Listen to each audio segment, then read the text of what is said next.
हम लोग के जो प्रोग्राम हैं इनकी बुनियाद दो पिलर्स पे है।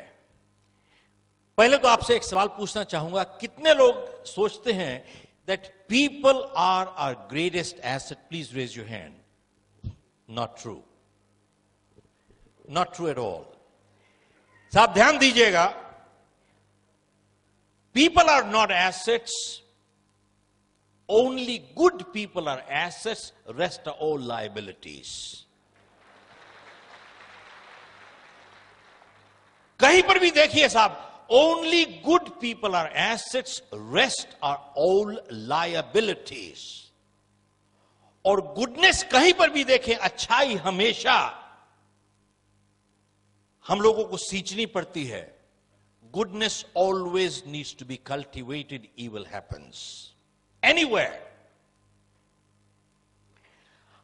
हम लोग के प्रोग्राम की बुनियाद दो है। एक, we don't have business problems, we have people problems. And when we take care of our people problems, most of our business problems are automatically resolved. How many agree with that? Raise your hand. साहब इसका answer yes है, बिल्कुल ठीक है। That's true. Absolutely. मतलब क्या है, हमें व्यापारिक प्रॉब्लम समस्याएं नहीं हैं, व्यावहारिक समस्याएं हैं। और जब हम व्यावहारिक समस्याओं को दूर कर लेते हैं, हमारी व्यापारिक समस्याएं अपने आप दूर हो जाती हैं साहब, ऑटोमेटिकली। ये एक पिलर है। और देखिए, आप कहीं पर भी किसी ऑर्गेनाइजेशन में, we are hired for our skills but we are fired for our behaviour. Yes, no? Look at this, it is so true. हम लोग को हमारे स्किल के लिए हायर किया जाता है, लेकिन फायर कर दिया जाता है अपने व्यवहार की वजह से।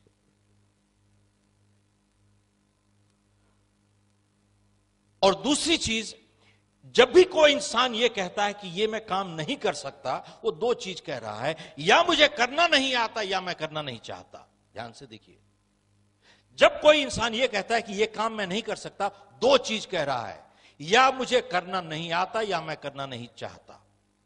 अगर यह कह रहा है कि मुझे करना नहीं आता, तो उसको टेक्निकल ट्रेनिंग एजुकेशन की जरूरत है साहब। लेकिन अगर यह कह रहा है कि मैं करना नहीं चाहता, तो दो चीज कह रहा है, या मैं परवाह नहीं करता, that is a attitude issue. Major challenges इन्हीं दो कैटेगरीज में आती हैं, या एक एटीट्यूड इशू होता है या वैल्यूज इशू होता है। 90% of the problems are right here. How many agree with that? Raise your hand. This one is a yes again. That's right. आप देखें कि साहब एटीट्यूड की बात है, एक ही हालात में कैसे कुछ लोग नए रिकॉर्ड तोड़ देते हैं, कुछ लोग अपने आप को तोड़ लेते हैं साहब। Exactly the same set of circumstances. How come? कैसे कुछ लोग नए रिकॉर्ड तोड़ देते हैं, कुछ लोग अपने आप को तोड़ लेते हैं? Same set of circumstances. Attitude.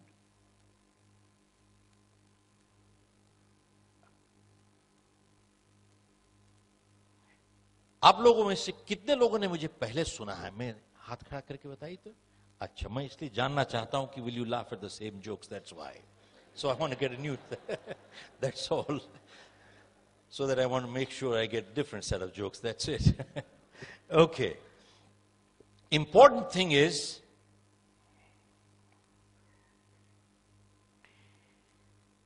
आप लोगों ने मोहम्मद अली का नाम सुना है साहब? Who was Muhammad Ali? The champion boxer. साहब जब वो रिंग में जाते थे, क्या कहते थे? I'm the greatest, I'm the champion, I'm the greatest, I'm the champion, I'm the greatest, I'm the champion. He never said, I hope I win, I hope I win, I hope I win. ये कभी नहीं कहा साहब उन्होंने। He used to say, I'm the champion, I'm the greatest. ये क्यों कहते थे? एंड जब वो रिंग में जाते थे और अपने अपोनेंट को देखते थे और उसको कहते थे, You have the belt, but I'm the champion. Belt तुम्हारे पास है लेकिन चैंपियन मैं हूं। साहब रिंग के अंदर चैंपियन बनने से पहले वो बाहर चैंपियन बन चुके थे ऑलरेडी।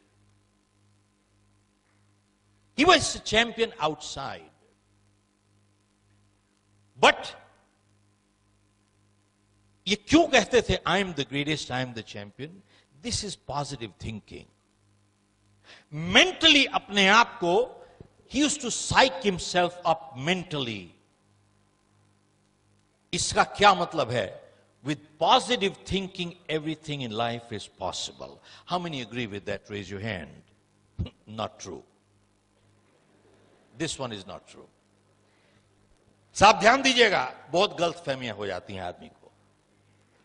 मैं साहब चाहे जितना पॉजिटिव हो जाऊं, मैं आपका किडनी ट्रांसप्लांट नहीं कर सकता साहब, मर जाएगा दूसरा आदमी. साहब पॉजिटिव थिंकिंग सफलता की गारंटी नहीं करता है. पॉजिटिव थिंकिंग पॉजिटिव एफर्ट के साथ एंड पॉजिटिव एक्शंस के साथ आपकी सफलता की संभावना को बढ़ा देता है साहब. साहब जब मोहम्मद अली ये कह रहे थे I am the greatest, I am the champion, I am the greatest, mentally psyching himself, उस टाइम वो अपने बैठक में बैठ के वहां पे पॉपकॉर्न नहीं खा रहे थे, वीडियो नहीं देख रहे थे, टेलीविजन नहीं देख रहे थे, कोका कोला नहीं पी रहे थे. ऑल द टाइम जब वो कह रहे थे I am the greatest, I am the champion, he was in the ring punching the bag all the time. He was punching the bag. मतलब पॉजिटिव थिंकिंग पॉजिटिव एक्शंस के साथ चल रही थी, क्योंकि positive thinking without positive action will get you nowhere in life. मैं किताब लिख रहा हूं मिथ्स. बहुत बारी ये गलत फहमी होती है कि साहब पॉजिटिव थिंकिंग से सभी कुछ कर लोगे आप. No no, positive thinking must be backed with positive actions in order to achieve success. It increases your probability of success. आपकी सफलता की संभावना बढ़ जाती है इससे. मोहम्मद अली ने एक और बात कही कि जिंदगी में सफल होने के लिए आपको दो चीजें चाहिए. आपको काबिलियत भी चाहिए, आपको इरादा भी चाहिए. which means he said you need the skill and you need the will. To succeed you need two things in life. You need the skill and you also need the will. एक के बिना दूसरी काम नहीं करेगी साहब. दोनों चीजें चाहिए आपको, काबिलियत भी चाहिए, इरादा भी चाहिए. लेकिन इन दोनों में से उसने कहा कि will is a little more important than the skill. They are both important, but will is a little more important than the skill. तो उसने कहा कि साहब जब मैं चैंपियनशिप बाउट लड़ रहा था तो मेरे अपोनेंट ने मुझे मार के गिरा दिया. साहब ध्यान दीजिएगा, the champion has been beaten more times in the ring than anybody else. बोले जब मेरे अपोनेंट ने मुझे मार के गिरा दिया और मैं वहां पे जमीन पे लेटा हुआ था और रेफरी मुझे काउंट कर रहा था, उस टाइम मेरे स्किल ने मुझे मदद नहीं की साहब. What skill? बोले उसने ऑलरेडी तो मुझे मार के गिरा दिया. उस टाइम बोला इट वॉज माई विल जो मुझे कह रही थी बार बार, एक बारी फिर से उठ जाओ भाई, एक बारी फिर से खड़े हो जाओ, एक बारी फिर से खड़े हो जाओ साहब, एक बारी फिर से खड़े हो जाओ, एक बारी फिर से खड़े हो जाओ साहब. It was my will, it was not my skill that pick me up. One more time.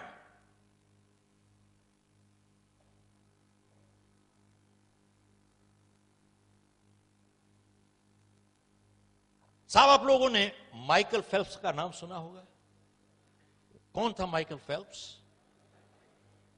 That swimmer. कितने गोल्ड मेडल्स जीते साहब उसने? 21 या 22 जीते लास्ट ओलंपिक्स में. लेकिन इसको प्रसिद्धि कब मिली? 2008 में, जब इसने क्या किया, बेजिंग में 36 साल पुराना रिकॉर्ड तोड़ा। किसका?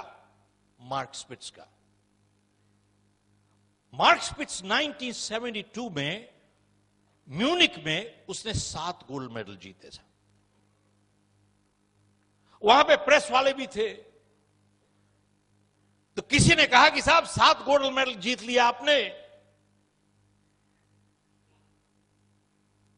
Must be your lucky day, must be your lucky day. तो जब मार्क स्पिट्ज ने यह सुना must be your lucky day, उसको बहुत बुरा लगा।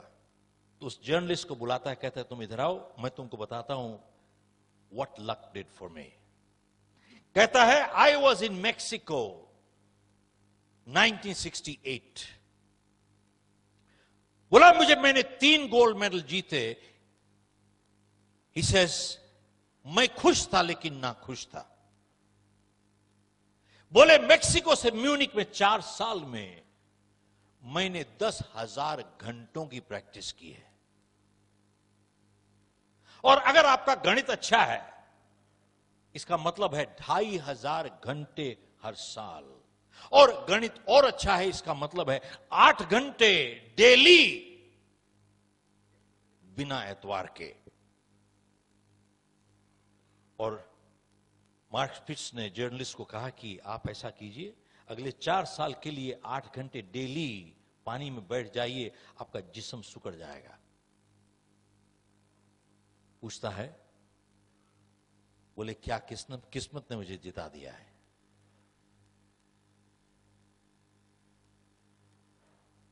बोले साहब, luck is not design to deliver you these things in life. और उसने जवाब दिया, बोले एथलीट्स, ध्यान दीजिएगा, athletes train 15 years for 15 seconds of performance। बोले साहब एथलीट्स 15 साल की तैयारी करते हैं 15 सेकंड की परफॉर्मेंस के लिए। जाके उनसे पूछिए, किस्मत ने दिला दिया उसको। हमारा ऑफिस है सिंगापुर में। 3 साल पहले मैं अखबार पढ़ रहा था, 2016 की ओलंपिक्स के लिए 5 गोल्ड मेडल के लिए 3 साल पहले अखबार में लिखा था कि हम लोग तैयारी कर रहे हैं 2016 के लिए 5 गोल्ड मेडल जीतने के लिए। और उससे कितने साल पहले से तैयारी चल रही है, इमेजिन। बोले साहब एथलीट्स 15 साल की तैयारी करते हैं 15 सेकंड की परफॉर्मेंस के लिए।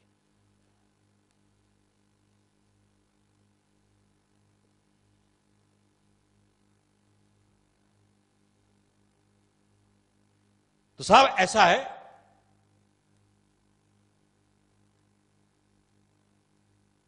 लेकिन माइकल फेल्प्स ने 8 गोल्ड मेडल जीते बीजिंग में। अब मैं यहां से हाथ देखना चाहता हूं, आप लोगों में से कितने लोगों को यह मालूम है कि 2 साल पहले ओलंपिक से 2008 से पहले माइकल फेल्प्स का हाथ फ्रैक्चर हो गया था साहब। one lady, I need to give you a gift. Come on up here. Only one person here. Look at this.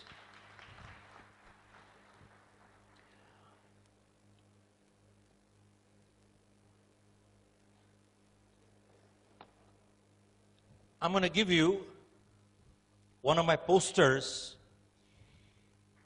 सब 35 साल पहले मैंने ये एक पोएम पढ़ी थी, इसने मेरी जिंदगी बदली। ये लिखा है, don't quit. It says, when things go wrong as they sometimes will, when the road you are trudging seems all uphill, when the funds are low and the debts are high and you want to smile but you have to sigh, when care is pressing you down a bit, rest if you must but don't you quit. It says, success is failure turned inside out. The silver tints of clouds of doubt. You never can tell how close you are. It may be near when it seems so far. It says, so stick to the fight when you're hardest hit. It's when things go wrong that you must not quit. Thank you very much. Thank you. Give her a hand. Look at what she said. कहती है साहब, my sister trained 10 hours per day to go for the Commonwealth Games. 10 hours a day. सब जानते हैं लोग सफलता चाहते हैं, लेकिन सफल होने के लिए तैयारी करने की कीमत नहीं चुकाना चाहते साहब. Repeat, most people want to succeed, but very few people are willing to pay the price to prepare to succeed. सफल होना चाहते हैं साहब, लेकिन सफल होने की तैयारी करने की कीमत चुकाना नहीं चाहते साहब. आप भी चले जाइए, अगर 8 घंटे डेली अगले 4 साल के लिए आप भी प्रैक्टिस कीजिए, 10,000 घंटे, आप भी ओलंपिक में जा सकते हैं, मैं भी जा सकता हूं. सवाल यह है, क्या मैं करने के लिए तैयार हूं? मैं नहीं तैयार हूं, आप नहीं तैयार हैं. अगर आप और हम तैयार हो जाएं, हम भी मार्क स्पिट्ज के साथ कंपीट कर सकते हैं. Yes, no?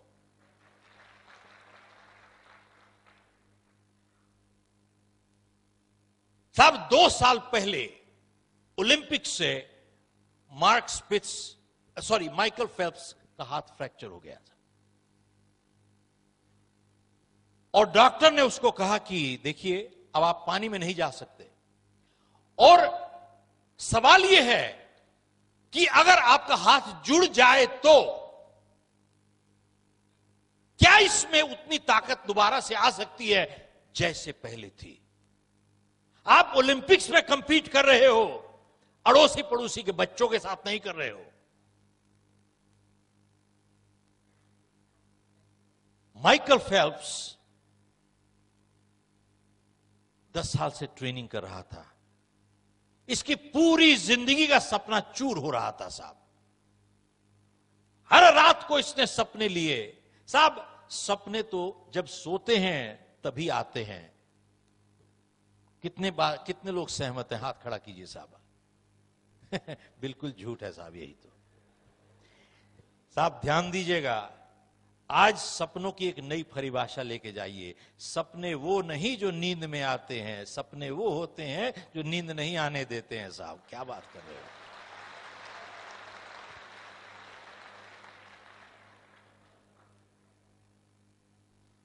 माइकल फेल्प्स ने अपनी जिंदगी का सपना देखा टूटते हुए. बोला साहब, मैं पानी में जाऊंगा, हाथ इस्तेमाल नहीं करूंगा, पांव इस्तेमाल करूंगा. साहब ट्रेनिंग करता रहा माइकल फेल्प्स. उसके बाद 2008 में बीजिंग में इसने मार्क स्पिट्ज का 36 साल पुराना रिकॉर्ड तोड़ा और 8 गोल्ड मेडल जीता साहब. ये 8 गोल्ड मेडल, और 8 में से एक इवेंट थी 100 मीटर्स बटरफ्लाई स्ट्रोक. अंदाजा लगाइए कि माइकल फेल्प्स और जो दूसरे नंबर पे आया था, कितना फासला रह गया था साहब. 1/100th of A second. एक सेकेंड का 100वां हिस्सा. अब साहब कैसे कैलकुलेट करते हैं आप कीजिएगा, मुझे आता नहीं साहब ये सब. एक सेकेंड का 100वां हिस्सा. और कहा जाता है कि जब इसका हाथ फ्रैक्चर हो गया और यह हाथ से प्रैक्टिस कर रहा और लात से प्रैक्टिस कर रहा था, इसकी लेग्स इतनी स्ट्रांग हो गई थी दैट लास्ट पॉइंट इसी ने उसको लास्ट पुश दिया साहब. लास्ट आज मैं आपसे इतने लोगों की जीवनियां जब पढ़ते हैं, आज एक सफलता की आपसे एक नई परिभाषा देना चाहता हूं आपसे. इन्हीं से सीखा हूं मैं, मेरी नहीं है ये. Success is not absence of problems, it is overcoming problems. Michael Phelps को प्रॉब्लम थी. He had a problem.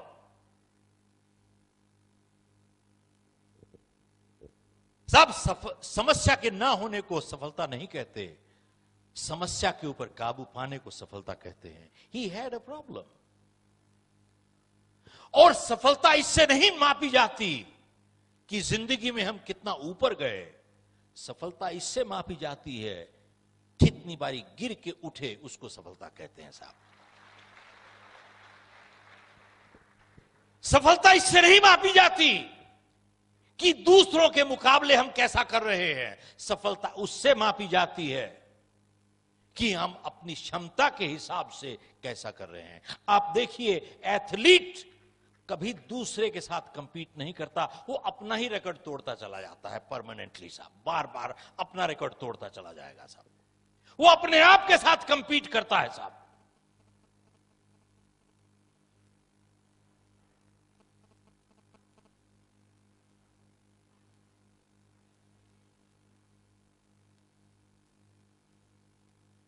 कुछ 6 महीने पुरानी बात है,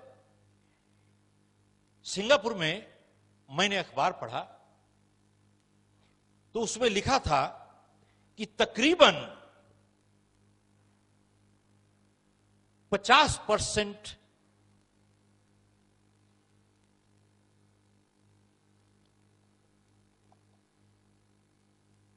बिजनेसेस फेल हो जाते हैं all over the world with in the first 5 years. These are statistics. 50% of businesses fail हो जाते हैं with in the first 5 years. और अमेरिका में ये स्टैटिस्टिक्स है कि तकरीबन 90% बिजनेसेस फेल हो जाते हैं पहले 5 साल में।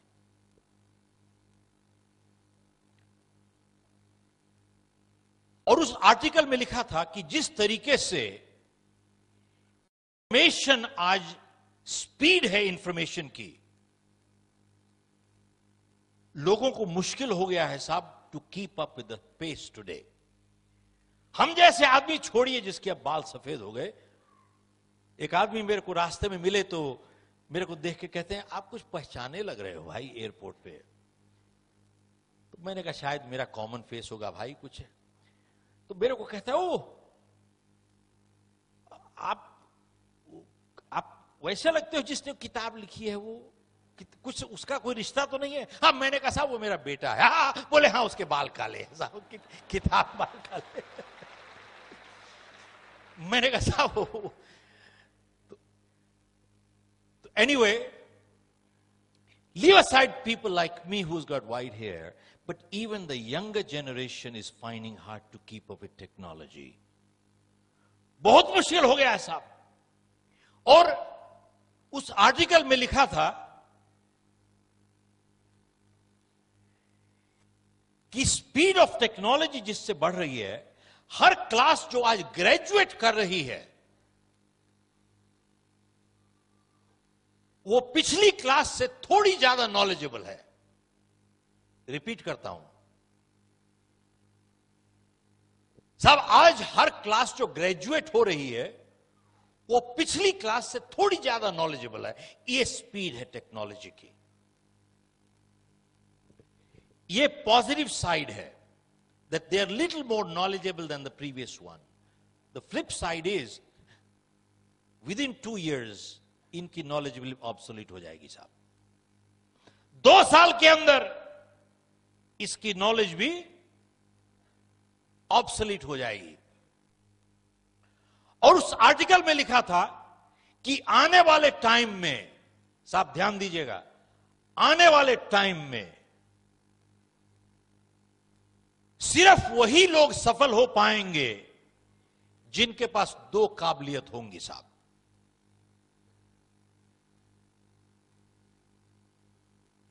People who have people skills and people who have selling skills. Repeat करता हूं, only people who will succeed in life going forward are people who have 2 skills. People who have people skills and people who have selling skills. Ability to deal with people and ability to sell. जिनके पास ये 2 काबिलियतें हैं, बोले साहब उनको सफलता से कोई नहीं रोक सकता। अब इसका उदाहरण क्या है? आप देखें किसी भी संस्था में, आप देखिए जितना लोअर एक वर्कर होगा 90% उसका टाइम टेक्निकल स्किल्स में चला जाएगा, 10% टाइम या उससे भी कम जाएगा लोगों के साथ व्यवहार में। और जितने आप ऊपर चले जाते हैं, ऊपर उठते चले जाते हैं, 90% आपका टाइम जाता है लोगों के साथ व्यवहार में, less than 10% in technical skills. Yes no? 90% time.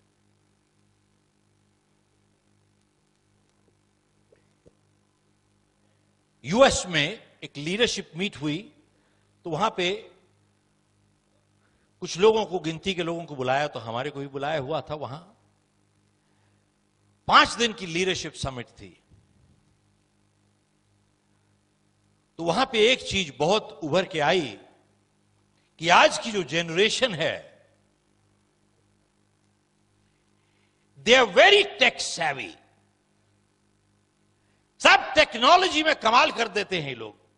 They can spend hours in front of that, what do you call it, I don't know how to call it, thank you, monitor. हमारे time में तो monitor वो डंडा लेके जो बैठते थे class में, उसको मॉनिटर कहा करते थे साहब, मॉनिटर। तो साहब मैं सिर्फ जानना चाहता था, खाई मैं ही अनपढ़ हूं या कोई और भी है साहब? Monitor, they can spend hours in front of that machine. They are so comfortable with that machine. But the flip side is that they have become uncomfortable with people today. Yes, no? The current generation has become uncomfortable with people. और साहब technology इतनी अभी advance नहीं हुई है, you still have to get married to people.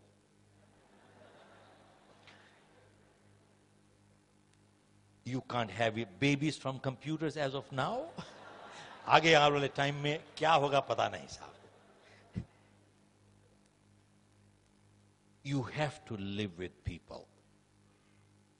और साहब किसी ने बहुत सही बात कही है, टेक्नोलॉजी और टेक्नीशियंस आप हमेशा पैसे के साथ खरीद सकते हो, लेकिन दुनिया में सबसे अमीर इंसान, रिश्ते उनको बनाने ही पड़ते हैं।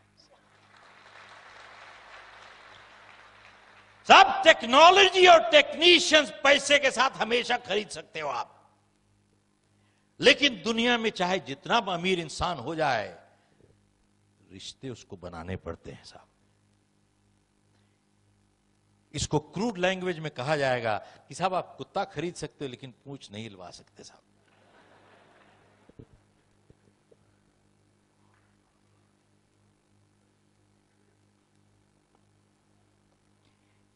Technical people skills, they are crucial. और दूसरा is selling skills. दूसरा is selling skills. तो साहब हमने जब किताब लॉन्च की पिछले साल, You Can Sell,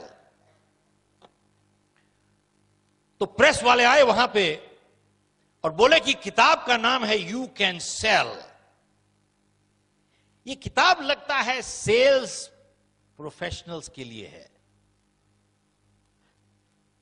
तो मैंने उनसे वापस सवाल पूछा, साहब आप बताइए मुझे कौन नहीं बेच रहा? तो मैंने इस किताब से एक डेफिनेशन निकाल के दी, definition of a sales person by Robert Louis Stevenson. इसमें डिफाइन किया है साहब, who is a sales person?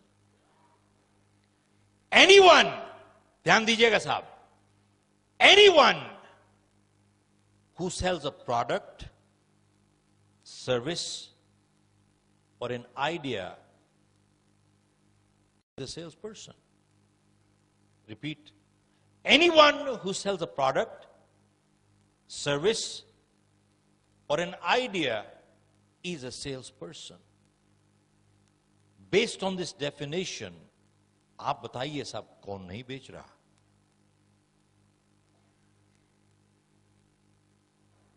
साहब, एक कैंडिडेट एक जॉब इंटरव्यू के लिए जाता है, क्या कर रहा है वो? What's he doing? He's selling. साहब एक बात बताइए, a boy girl proposing to get married, what are they doing? साहब एक बात बताइए, a lawyer arguing in front of the judge for his client, what's he doing? Hello? A politician giving speeches to get votes, what is he doing? Hello? What am I doing right now? I'm also selling. Who is not selling? We are all selling. We are always selling, either for or against ourselves. And success in life depends on our ability to sell. Chaudhary Sahab, we are all selling, we are always selling, either for or against ourselves. It is not neutral. ये साहब ये leadership की बात है, कभी neutral leader नहीं हुआ, या अच्छा लीडर होगा या घटिया लीडर होगा, न्यूट्रल लीडर कोई नहीं होता साहब. There is no neutral leader, and good leaders actively guide, bad leaders actively misguide. Hello?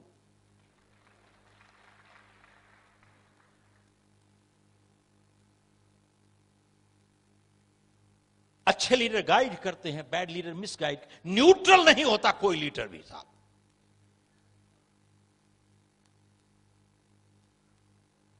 तो मैंने कहा साहब कौन नहीं बेच रहा है? We are all selling, we are always selling.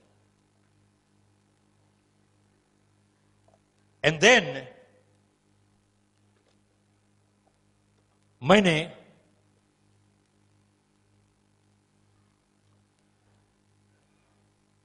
उनसे पूछा, बल्कि उन्होंने मुझसे पूछा कि साहब तो सेलिंग में अगर सफल होना चाहते हैं तो आपको you need to learn the tactics of selling.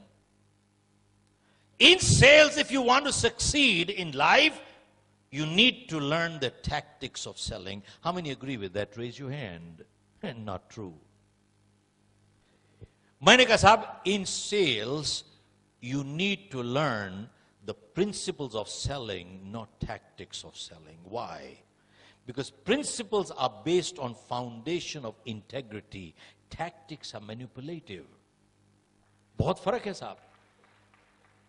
Tactics में आप मैनिपुलेट करते हो, प्रिंसिपल्स जो हैं they are based on foundation of integrity. बहुत फर्क है. और फिर बोले कि साहब in selling you need to learn the tricks of the trade. मैंने कहा ना ना ना, गलत है साहब.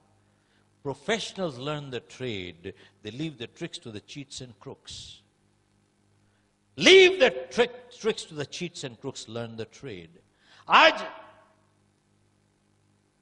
स्टैटिस्टिक्स देखिए आप. Narayan Murthy said 90% of graduates that are coming out from our colleges, whether management or engineering colleges, they are not employable. How can you employ them? और बिल्कुल सही कह रहे हैं. And about 60 to 70%, ध्यान दीजिएगा साहब, 60 to 70% of engineering graduates today end up in sales jobs and they don't know how to sell. And funny part is, जानते हैं लोग अपने आप को सेल्समैन कहने से एक शर्म आती है उनको, उनका स्टेटस गिर जाता है. बेचने जा रहे हैं, लेकिन जानते हैं लोग क्या, लोग पूछते हैं उससे क्या काम करते हैं? मैं मार्केटिंग करता हूं जी, मैं मार्केटिंग करता हूं. सेल्समैन नहीं कह सकते अपने आप को, जानते हैं शर्मिंदा महसूस करते हैं. मैंने इस किताब में मार्केटिंग की डेफिनेशन दी है, जो मार्केटिंग पढ़ाते हैं. मार्केटिंग क्या होती है?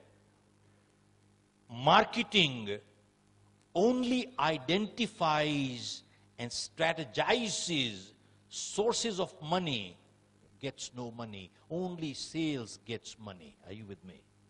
That's right.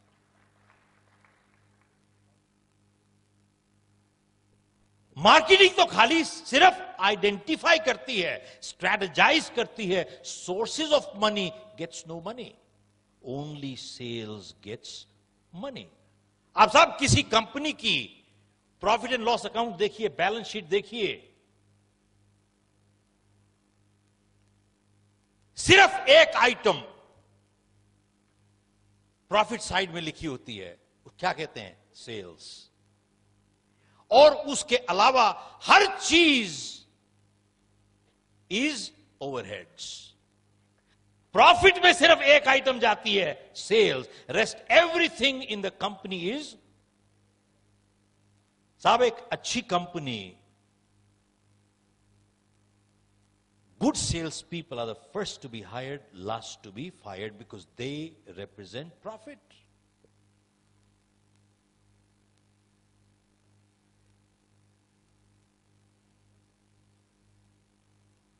मैं आज इस वजह से शेयर कर रहा हूं कि बहुत से स्टूडेंट कम्युनिटी के लोग आए हैं यहां पे।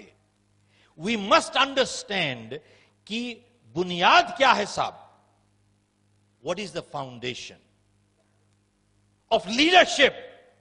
जानते हैं, some of the greatest leaders in the world were the greatest sales people in the world. अगर वो अपना विचार नहीं बेच सकते तो साहब वो कौन से फॉलोअर बना पाएंगे जिंदगी में? एक फॉलोअर नहीं बनेगा उनका जिंदगी में। Some of the greatest leaders in the world were the greatest salespeople in the world. They were able to sell an idea. अपना विचार बेच पाए, तभी उनके पास लोग, इतनी जनता इकट्ठी हो गई साहब उनकी।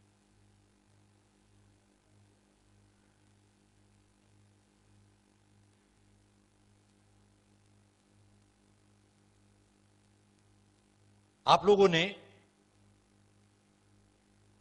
मेरी कहानी तो शायद कुछ लोगों ने पढ़ी होगी या कुछ लोगों ने सुनी लास्ट टाइम, लेकिन पूरा संक्षेप में मैं, जिन्होंने नहीं सुना, उसके बैकग्राउंड बताना चाहूंगा। मैं एक प्रोग्राम कर रहा था अमेरिका में, 200-250 लोग थे वहां पे। डॉक्टर्स, लॉयर्स, इंजीनियर्स सभी थे, कारपेंटर्स, प्लम्बर्स, इलेक्ट्रिशियन भी थे। क्योंकि आज की तारीख में हर जगह पे सब लोगों को एक दिक्कत है, बोले साहब कंपटीशन बढ़ रहा है, बहुत कंपटीशन बहुत बढ़ रहा है।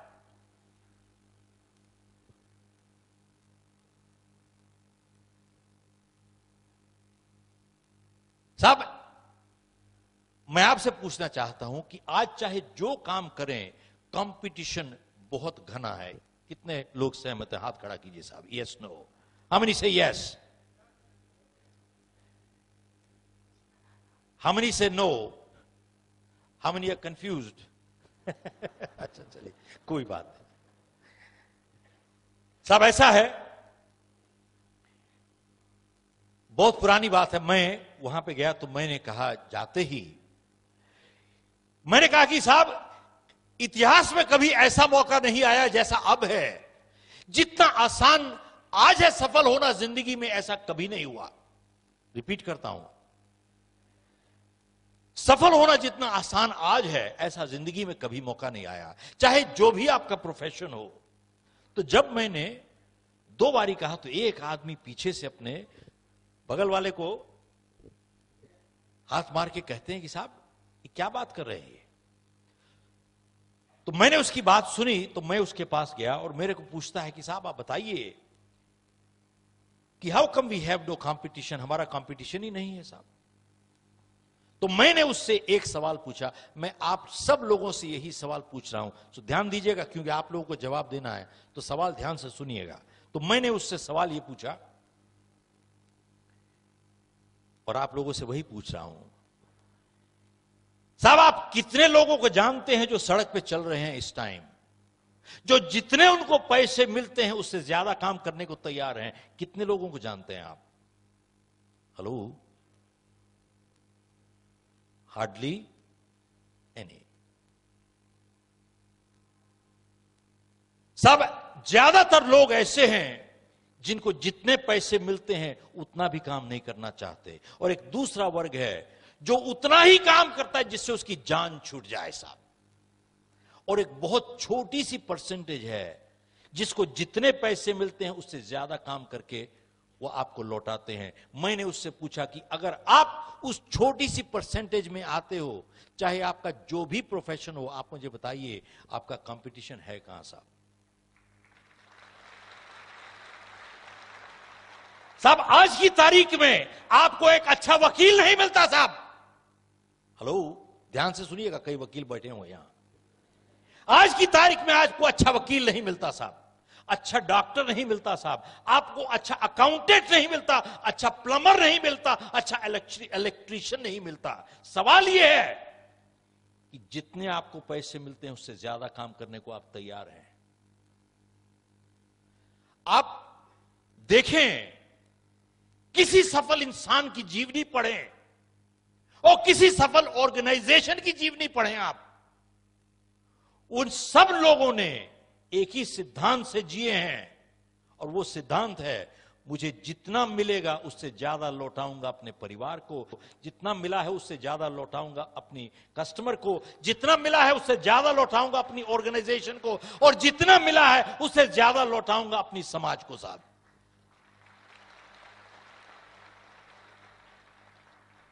ये मेरी फिलॉसफी नहीं है, आप किसी भी सफल इंसान की फिलॉसफी देखें जिसने सफलता हासिल की है और उसके बाद सफलता को कायम रखा है। हासिल करना एक चीज है और कायम रखना दूसरी चीज है साहब। सफलता हासिल की है और उसके बाद कायम रखा है, और तीसरी बात, उसके बाद अपनी गुडविल, सद्भावना मेंटेन की है। तीन चीज जरूरी है, सफलता, सफलता को कायम रखना, और तीसरा सद्भावना, गुडविल मेंटेन करना। तीनों को अगर जिसने मेंटेन किया है वो सब इसी सिद्धांत से जिए हैं।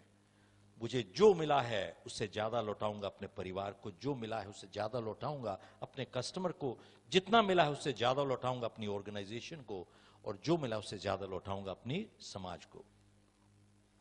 साहब एक बात बताइए कि हम सब अगर आज से इस सिद्धांत से जिए, हमारा कंपटीशन है कहां साहब? हम ही कंपटीशन बन जाते हैं दूसरों के लिए साहब। We have no competition, we become the competition. अब एक बात बताइए, इतनी छोटी सी चीज समझने के लिए पीएचडी की जरूरत है भैया? अच्छा, इतनी छोटी सी चीज समझने के लिए एमबीए की जरूरत है? जानते हो, एमबीए और पीएचडी करने के बाद फिर भी नहीं समझ में आती लोगों को। मुश्किल तो ये, दुख की बात ये है, इसके लिए ना एमबीए चाहिए ना ही पीएचडी चाहिए साहब।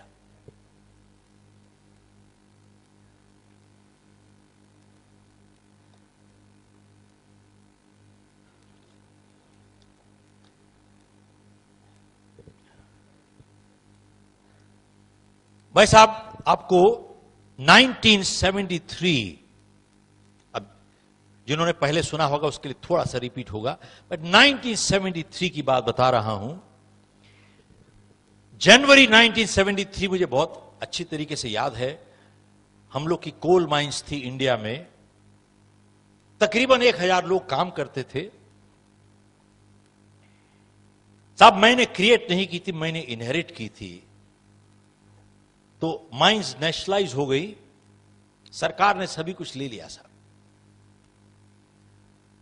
अब कुछ परिवारों के पास पैसे थे, हमारे पास नहीं थे। मेरे फादर की डेथ हो चुकी थी जब मैं कॉलेज में था, और मेरी शादी को सिर्फ 4 हफ्ते हुए थे साहब। अब कुछ लोग मेरी एज का अंदाजा लगा रहे हैं साहब already, but that is okay.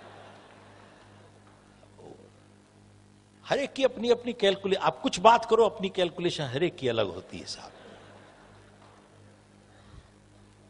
खैर, तो साहब सब कुछ चला गया।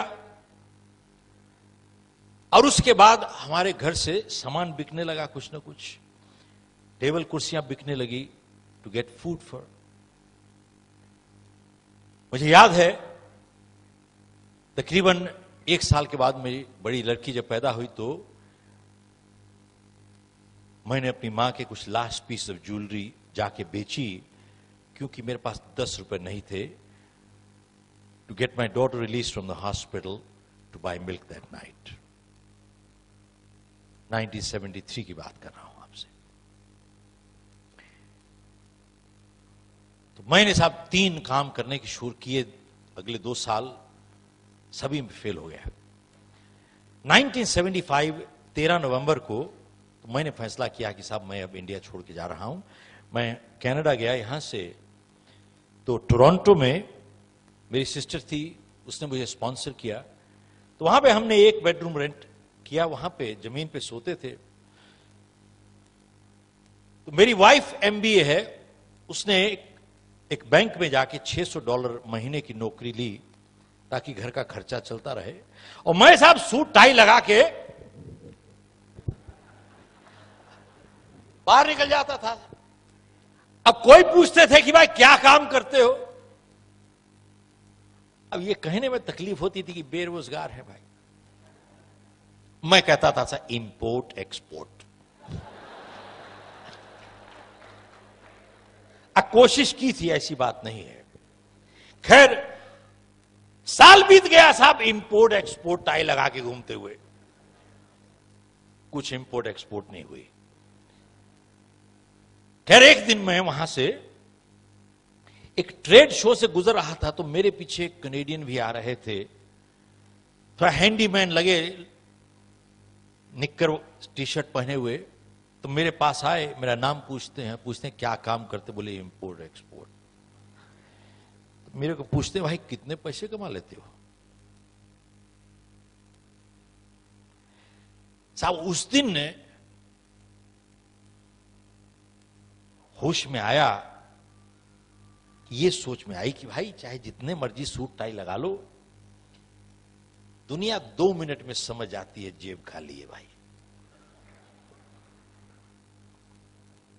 तो मैंने उसको बोला भाई इससे तुम्हारा क्या लेना देना।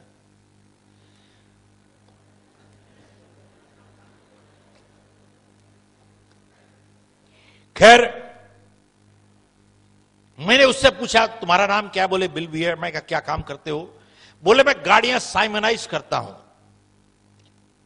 अब जिनको मालूम नहीं है साइमनाइज क्या होता है साहब, ये एक थोड़ा अंग्रेजी का बड़ा लफ्ज है, मशीन से गाड़ियां धोना और कुछ नहीं साहब। बोले गाड़ियां साइमनाइज करता हूं। मैंने कहा अच्छा तुम कितने पैसे बना लेते हो भाई, बोले कभी $40 $50।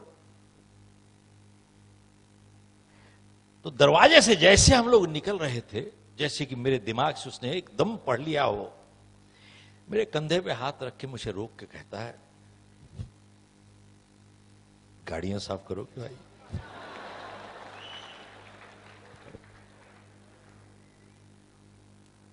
मैं भी सोचने लगा भाई कब तक खाली पेट घूमेंगे ऐसे।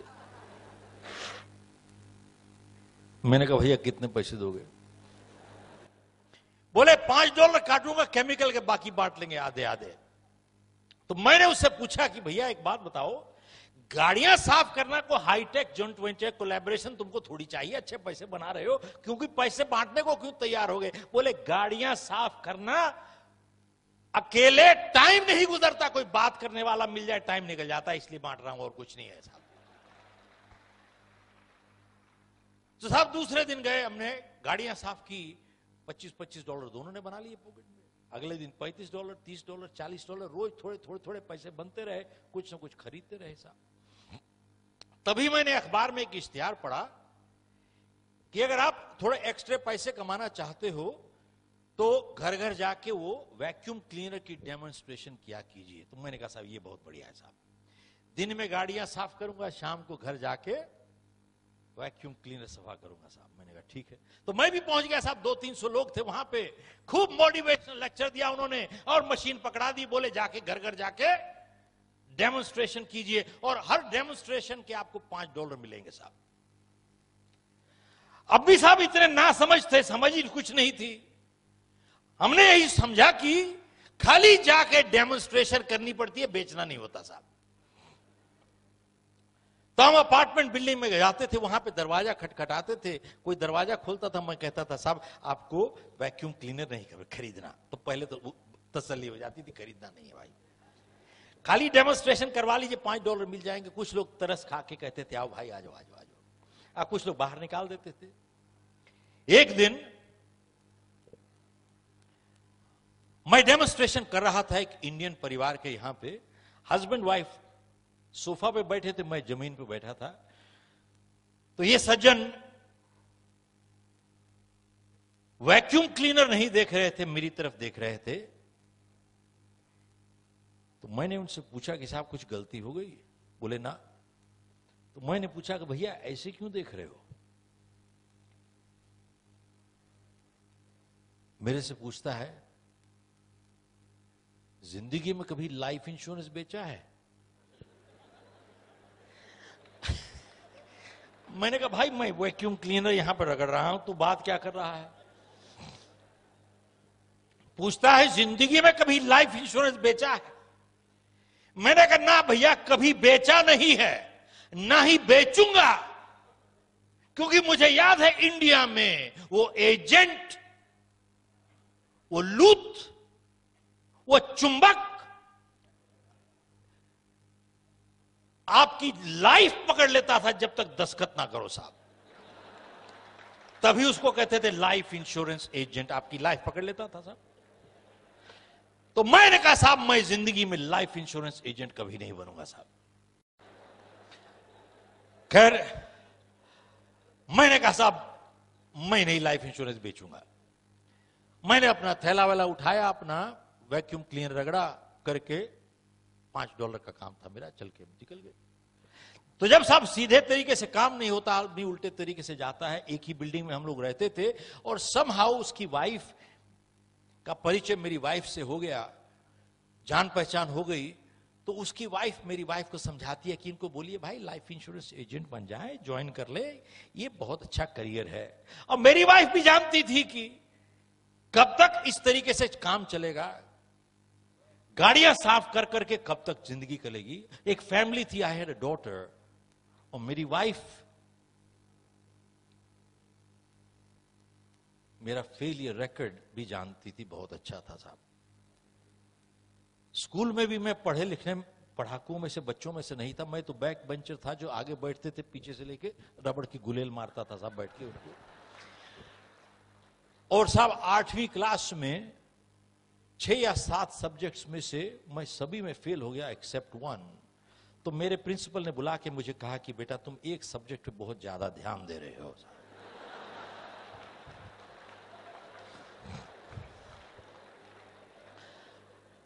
साहब 28 बच्चों में से मेरा 27वां नंबर था, क्योंकि 28वां एब्सेंट था साहब। नो किडिंग साहब। मेरे प्रिंसिपल मेरे पेरेंट्स को बुला के कहते थे इसको बाहर निकालिए स्कूल से, ये स्कूल की एवरेज। साहब मैं एवरेज गिरा रहा था स्कूल की। खैर मैंने अपनी वाइफ को बोला कि मैं लाइफ इंश्योरेंस नहीं बेचूंगा भाई। खैर मेरी वाइफ ने मुझे समझाया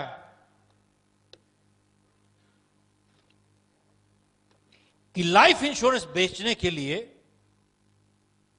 आपको एक इम्तिहान पास करना पड़ता है।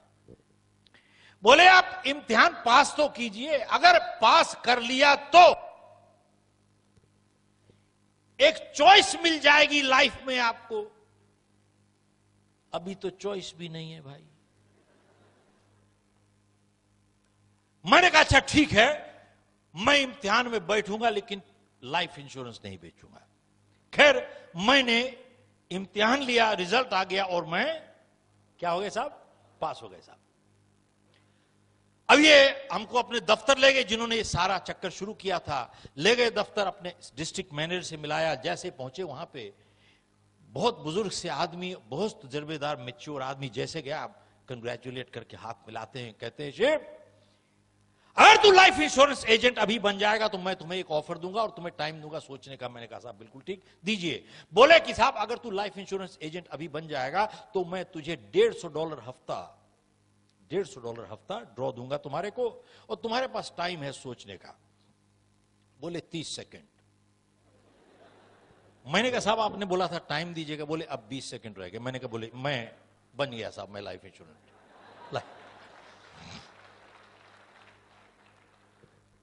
साहब मैं लाइफ इंश्योरेंस एजेंट बन गया, जो मैं जिंदगी में बनना नहीं चाहता था।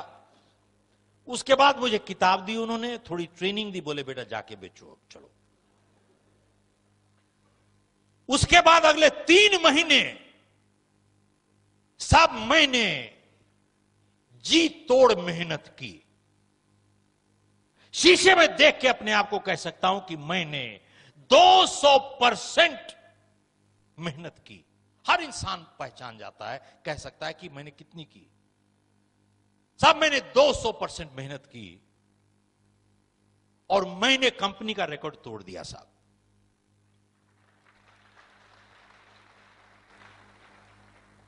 अब साहब जानिए कौन सा रिकॉर्ड तोड़ा, उसके बाद दोबारा से फिर से ताली बजाइएगा। साहब कितनी सेल मैंने की? ऑलमोस्ट 0। तो साहब मेरा मैनेजर मुझे वापस बुला के कहता है कि भाई मेरे को 35 साल हो गए लाइफ इंश्योरेंस बिजनेस में, मैंने देखा है कुछ लोग आस्ते शुरू होते हैं लेकिन तुम्हारे जैसा नहीं देखा। बोले तब मेरे को कहता है डोंट कम बैक टुमारो। बोले you are fired, get out. मैंने कहा भाई मेरी बात तो सुनो। मैंने कहा साहब मैं तो ज्यादा पढ़ा लिखा नहीं हूं, डॉक्टर, वकील, अटर्नी, अकाउंटेंट नहीं हूं मैं। I am a B Com 3rd division, failed in my 10th। I got a handicap. How do you expect performance? साहब 30 साल पहले की बात कर रहा हूं, 40 साल पहले, सॉरी। उस दिन किसी ने मेरे साथ बहुत कड़क के बात की, and I am glad he did. और उसके बाद मेरे को समझ में आई, गुस्सा नहीं था, गुस्से की वजह से वो कड़का नहीं मेरे साथ, उसको तकलीफ थी साहब। तकलीफ की वजह से वो कड़का।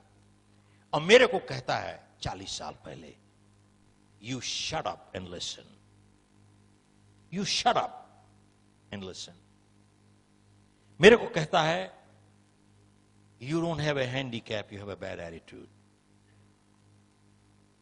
और कहता है कि तुम जैसे लोग सिर्फ अपनी जिंदगियां ही नहीं बल्कि अपनी परिवार की जिंदगियां भी बर्बाद करते हो। और कहता है जानते हो जिंदगी में हैंडीकैप किसके पास है? Doctor, lawyer, attorney, accountant, they all have handicaps in life. मैंने बोला ये तो हमने सुना नहीं कभी, बताइए how do they have handicaps? तब उसने कहा कि कहता है आप जाके देखिए दुनिया में कहीं पर भी एक वकील, इंजीनियर, डॉक्टर, अटर्नी, इन सब ने अपना क्षेत्र चुन लिया है एंड दे आर स्टक, फंसे हुए हैं साहब। वो generally true, exceptions different. They all have chosen their field, they are stuck.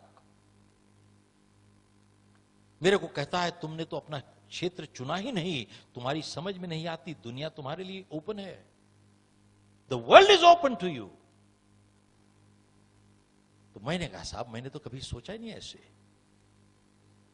कहते now that you are fired, he said you got all the time to think. He said leave my office.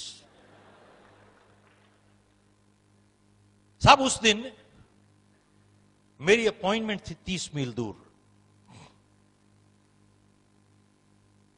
मेरी choice थी to keep or not to keep, because I knew next day I had no job. और मुझे यह भी मालूम था,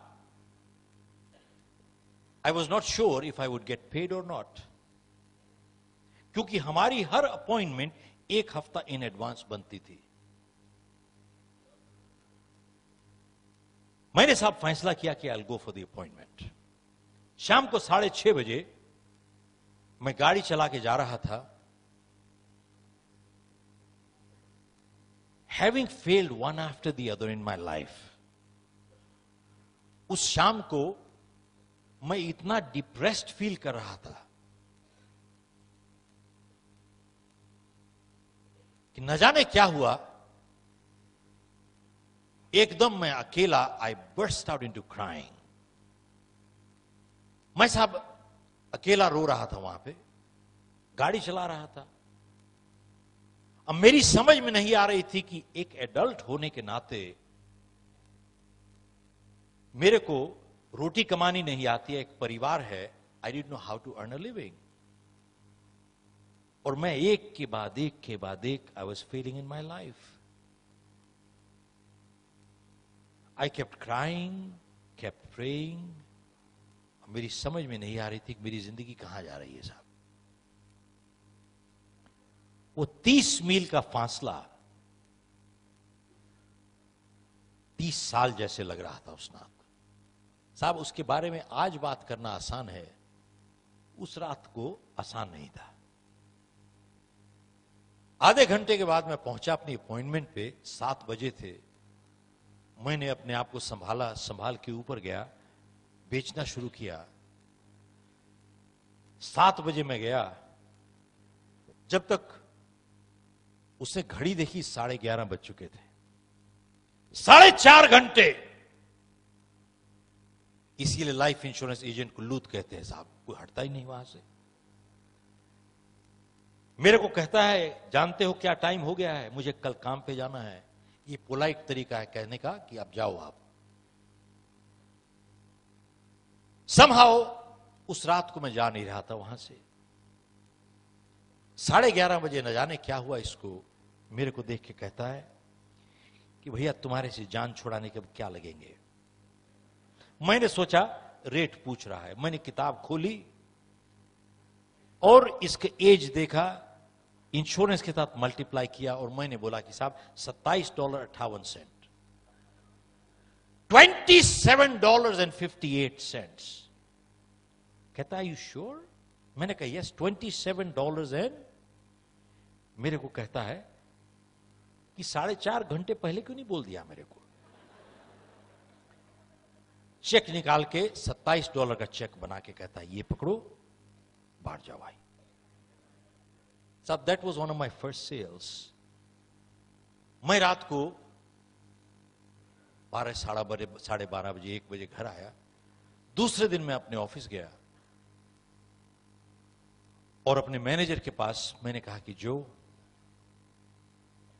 आज एक एप्लीकेशन है मेरे पास, छोटी है लेकिन चेक के साथ है, क्योंकि बिना चेक के एप्लीकेशन की कोई कीमत नहीं साहब। मैंने कहा चेक के साथ है। मैंने कहा भैया मुझे रहने दोगे यहां पे, कि अगर आप मुझे आज निकाल दोगे तो मुझे मालूम नहीं कहां जाना है मुझे, और खाली एक जगह मालूम है, गाड़ियां साफ करना, और मैं अब करना नहीं चाहता। मेरा परिवार है, मेरी फैमिली है। मैं एक कमिटमेंट तुमसे करता हूं साहब, ध्यान दीजिएगा, मैं एक कमिटमेंट तुम्हारे से करता हूं कि मैं तुम्हारे को मेरी मेहनत की वजह से तुम्हें जिंदगी में कभी शिकायत नहीं मिलेगी, लेकिन मुझे आप रहने दीजिए यहां पे। मेरे को देख के कहता है शिव, तेरी छोटी एप्लीकेशन नहीं है, तेरी जिंदगी की सबसे बड़ी एप्लीकेशन है। और दूसरी चीज कहता है कि मैं तुझे आज यहां पे तब रहने दूंगा अगर तू एक कमिटमेंट कर, मेरे साथ नहीं, अपने साथ और अपने परिवार के साथ, तब मैं तुझे रहने दूंगा यहां पे साहब।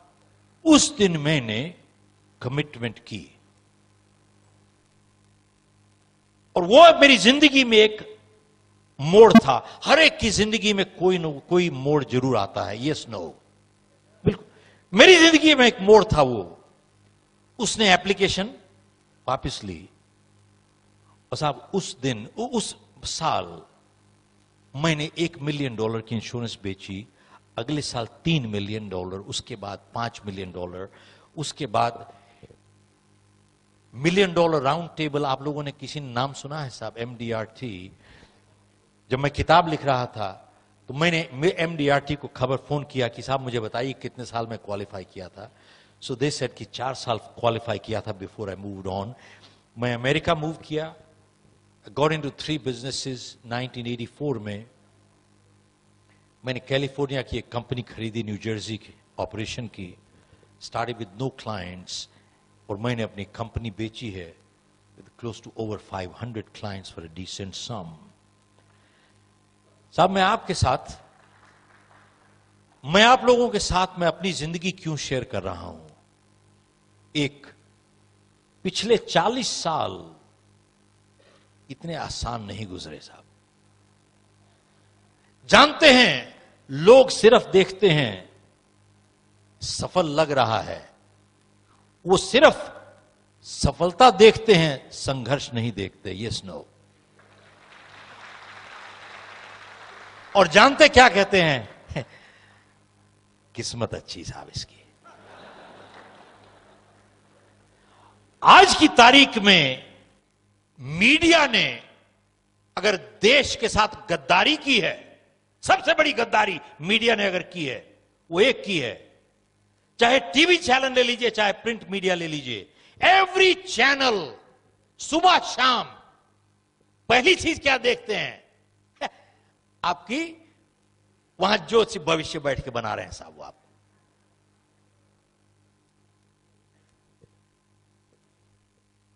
सुबह से शाम आपको वही बताते हैं। आपका क्या राशिफल है, आपका क्या चल रहा है वहां पे, आज लकी कलर क्या है, लकी नंबर क्या है। आप 5 पेपर देखिए, 5 में अलग अलग लकी नंबर दिखेंगे, 5 में अलग अलग लकी कलर दिखेंगे साहब। मैं आसाम में एक प्रोग्राम कर रहा था वहां पे, और फ्लाइट पकड़ने में लेट हो गए, तो ड्राइवर जैसे गाड़ी चला रहा था, सामने से बिल्ली रास्ता काट गई साहब। वो गाड़ी एकदम जोर से मार दी जाए, जोर से मारी तो गाड़ी को झटका लगा जोर से। तो मैंने कहा भाई क्या किया? बोले सब बिल्ली रास्ता काट गई, ये अच्छा शगुन नहीं है, कुछ ना कुछ नुकसान होता। मैंने कहा तू तो, नुकसान तो अभी होता, किसी के 2-4 दांत टूट जाते। बिल्ली रास्ता काटे ना काटे, तू तो मरवा देगा वैसे भी। तो मैंने कहा अब क्या होगा? बोले अब वेट करेंगे किसी की। मैंने कहा अगर हम जाएंगे तो बोले नहीं अब शगुन है साहब। तो मैंने कहा भाई किसी और को जाने दोगे तो फिर क्या होगा? मैंने कहा उसको प्रॉब्लम आ जाएगी, हमको नहीं आएगी। बोले उसको आ जाएगी साहब। तो मैंने कहा एक बात बताओ, मान लीजिए अगर तुम 50 घर और पीछे होते और यही बिल्ली अगर निकल जाती, और मान लीजिए तूने बिल्ली नहीं देखी होती, तो फिर क्या होता? बोले उसकी बिल्ली की पावर कम हो जाती है साहब।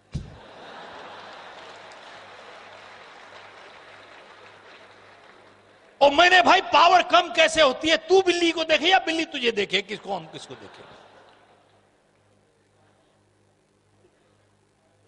ये हाल है साहब। आप अगर स्वामी विवेकानंद की जीवनी पढ़े, स्वामी दयानंद की जीवनी पढ़े, गुरु नानक की जीवनी पढ़े, इन लोगों ने कभी इन चीजों पे कभी भरोसा नहीं किया साहब।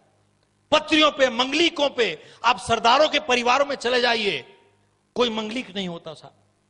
सरदारों के परिवारों में चले जाइए, उनकी हर शादी संडे को होती है साहब। हेलो,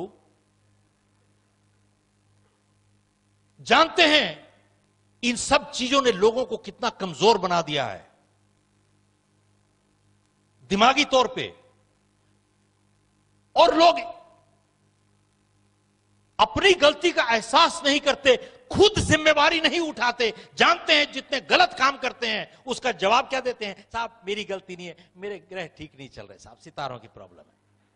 खुद जिम्मेवारी उठाना नहीं चाहते। It is easy to blame the stars. Hello, blame the stars.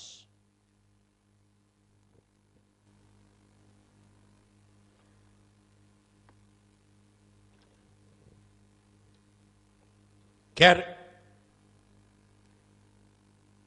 इस हादसे से और दूसरा मैसेज एक सीखा हमने। मेरे मैनेजर ने एक बात कही थी, क्योंकि हम लोग की हर अपॉइंटमेंट एक हफ्ता इन एडवांस बनती थी, 1 वीक इन एडवांस। मेरे को मेरे मैनेजर ने कहा कि साहब ऐसा है, इसे सेव, अगर तुम्हारी अपॉइंटमेंट एक हफ्ता इन एडवांस नहीं बनती, और अगर तुम सुबह उठ के सोचते हो मैं आज क्या करूंगा, बोले तुम you are unemployed with a job. ध्यान दीजिएगा।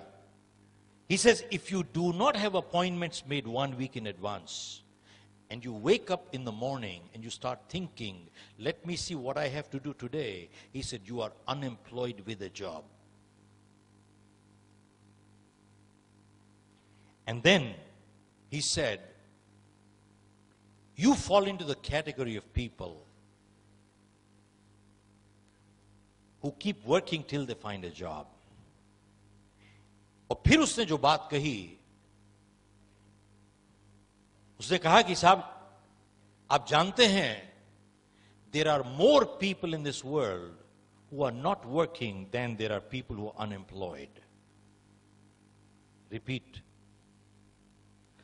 दुनिया में ज्यादा लोग हैं जो काम नहीं कर रहे बजाय उनके जो अनएम्प्लॉयड हैं. There are more people who are not working.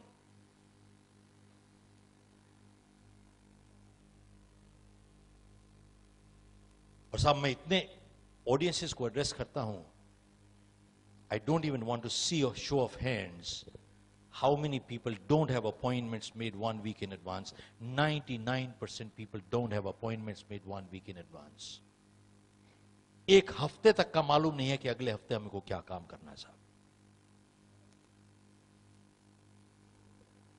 और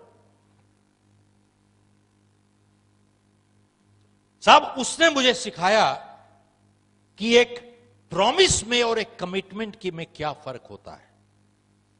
जब मैंने उसे कहा कि I make a commitment to you, he said no no no no no, make a commitment to yourself and your family. साहब उसने मुझे फर्क बताया कि एक प्रॉमिस और कमिटमेंट में क्या फर्क होता है. साहब अगर कुछ नोट करके ले जाना चाहें तो यही नोट करके ले जाइए. उसने कहा एक प्रॉमिस दुनिया के साथ अग्रीमेंट होता है, एक कमिटमेंट आप अग्रीमेंट अपने आप के साथ करते हो साहब. ए promise is an agreement with the world, A commitment is an agreement with your self. और उस दिन समझ में आई एक और चीज कि moral commitments are much stronger than legal commitments in life. साहब फिर से ध्यान दीजिएगा, moral commitments are much stronger than legal commitments in life. और एक और संदेश जो उसने दिया,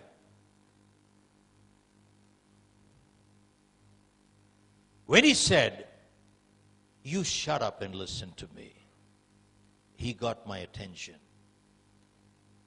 साहब मेरा ध्यान उसने खींच लिया अपनी तरफ को. He got my attention. उस दिन ये बात समझ में आई कि कभी कभी जिंदगी में you got to be unkind to be kind. That sometimes in life you need to be unkind to be kind. अब वही कहते हैं, parenting is not a popularity contest. Leadership is not a popularity contest. Sometimes in life you got to be unkind to be kind. और साहब उस दिन एक और बात समझ में आई कि जिंदगी में सिर्फ 2 ही रिश्ते होते हैं जो सुधारते हैं, दुनिया सजा देती है. रिपीट करता हूं साहब, जिंदगी में सिर्फ 2 ही रिश्ते होते हैं जो सुधारते हैं, दुनिया सजा देती है. कौन से 2 रिश्ते हैं जो सुधारते हैं? साहब जिंदगी में सिर्फ एक टीचर का रिश्ता और एक मां बाप का रिश्ता जो सुधारता है, दुनिया सजा देती है साहब. और कोई नहीं सुधारता, कोई नहीं सुधारता, सिर्फ सजा देती है दुनिया. Only parents and teachers in life care to correct. World punishes. इसके लिए PhD चाहिए क्या? MBA चाहिए?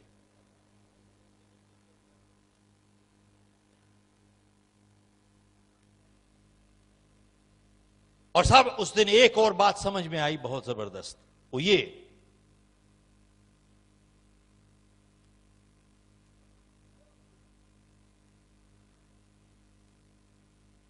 जब तक, so long as criticism is painful to the giver, they have a right to give constructive criticism. But the moment criticism becomes a pleasure to the giver, they have no more right to criticize. साहब, जब उसने मुझे shut up कहा, probably शायद उसके दिल में चोट ज्यादा पहुंची बजाय मेरे दिल में। आप देखते हैं कोई भी अच्छा टीचर या अच्छा पेरेंट अपने बच्चे को डांटता है, उसको ज्यादा तकलीफ होती है बजाय बच्चे के। Yes no? इसका मतलब क्या हुआ? So long as criticism is painful to the giver, they have a right to give constructive criticism. But the moment criticism becomes a pleasure to the giver, they have no more right to criticize. That is sadistic behavior. और एक और चीज साहब उसने सिखाई मुझे, वो ये है,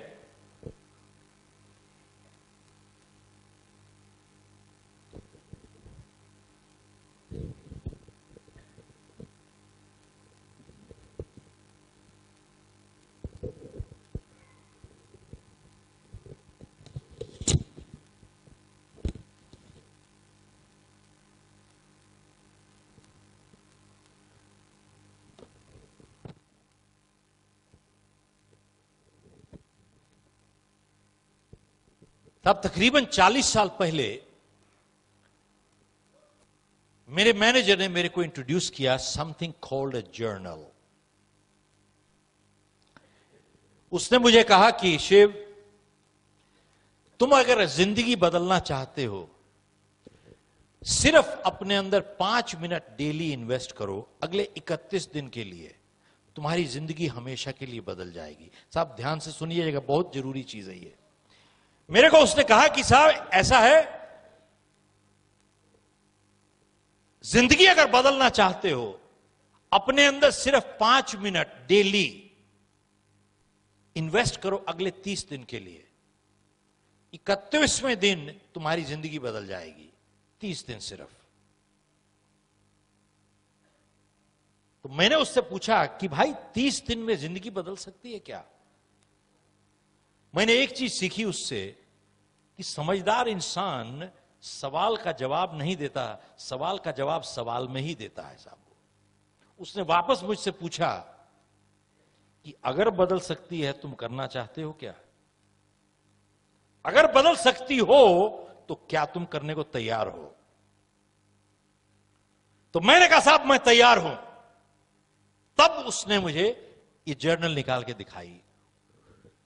ये तो अब जो है, ये तो बहुत दूसरे किस्म की जर्नल है, लेकिन जो उसने दिखाई थी वो एक किताब सी थी। लेकिन उसने कहा कि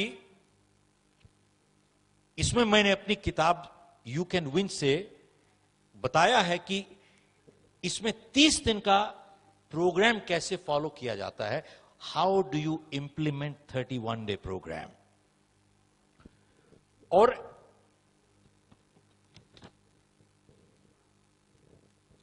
इसमें एक प्लेज है कि आप अपने आप के साथ एक एग्रीमेंट कीजिए। मेरे साथ उसने एग्रीमेंट करवाया था 40 साल पहले, मैंने साइन किया था।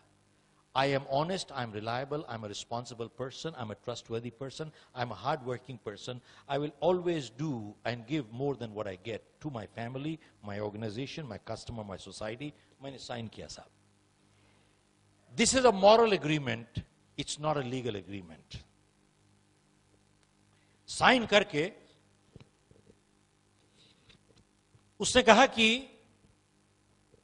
डेली सिर्फ 4 सेंटेंसेस कंप्लीट करो, ओनली 4 सेंटेंसेस। मैंने इसमें फिल इन द ब्लैंक्स बना दिया है साहब इसको। बोले सिर्फ 5 मिनट इन्वेस्ट करो अपने अंदर 30 दिन के लिए, उसके बाद जिंदगी बदल जाएगी परमानेंटली। कौन से 4 सेंटेंसेस आपने भरने हैं डेली? एक, today I feel, write down how you feel. I feel good, I feel sad, I feel bad. Whatever, write your true feelings. 2, today I have learned What have I learned? Have I learned anything? Write down, what have I learned today? 3, today I'm proud of. What am I proud of? Am I proud of anything? 4, today I commit to improve. What do I commit to improve? Or Nietzsche, we have given a positive thoughts for every day. It says, waiting for opportunities, laziness; missing opportunities, foolishness; creating opportunities, intelligence. अगले यहाँ पे लिखा है, ability teaches us how to do, motivation determines why we do, attitude decides how well we do. आगे लिखा है, athletes train 15 years for 15 seconds of performance. There is no substitute to hard work. This is for the young people who get out from graduate school today. उनको एक चीज समझ में आ गई, don't work hard, work smart. There is no substitute to hard work. And then it says here, आप लोगों से पूछिए साहब, what is the greatest thing in the world? Television पे भी देखेंगे आप रोज सुबह प्रचारक, TV evangelists also. You ask them what's the greatest thing in the world, and they'll tell you, love is the greatest thing in the world. Love is the greatest thing. The way I see it, trust in many ways a much greater compliment than love. There are people we love, but we cannot trust. Trust in many ways a much greater compliment.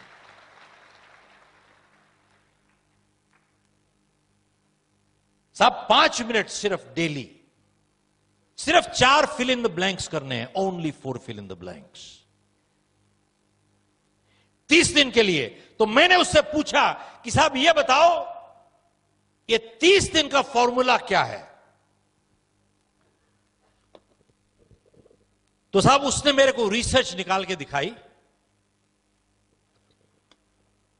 और अगर आप लोग आज Google करना चाहते हैं, बहुत से students, go Google and you'll find out. बहुत जगह पे रिसर्च में लिखा है, it takes 21 days of conscious, consistent, continuous effort to make a break or habit. 21 दिन, some people say 41 days, some research say 31 days, some research says 21 days. आप देखिए 30 दिन कोई भी काम कंटिन्यूअसली, कंसिस्टेंटली आप करते जाइए, 31वें दिन आपकी आदत बन जाती है साहब. It becomes a habit. अब सवाल यह है कि क्या 30 दिन कॉन्शियस एफर्ट एक बहुत बड़ी कीमत है चुकाने के लिए, जिंदगी बदलने के लिए? Yes, no, no. बट बहुत कम लोग करना चाहते हैं साहब. मजे की बात यह है, लोग सफल होना चाहते हैं, लेकिन सफल होने की तैयारी करने की कीमत नहीं, 30 दिन के लिए भी नहीं करेंगे साहब. ये not even 31 days.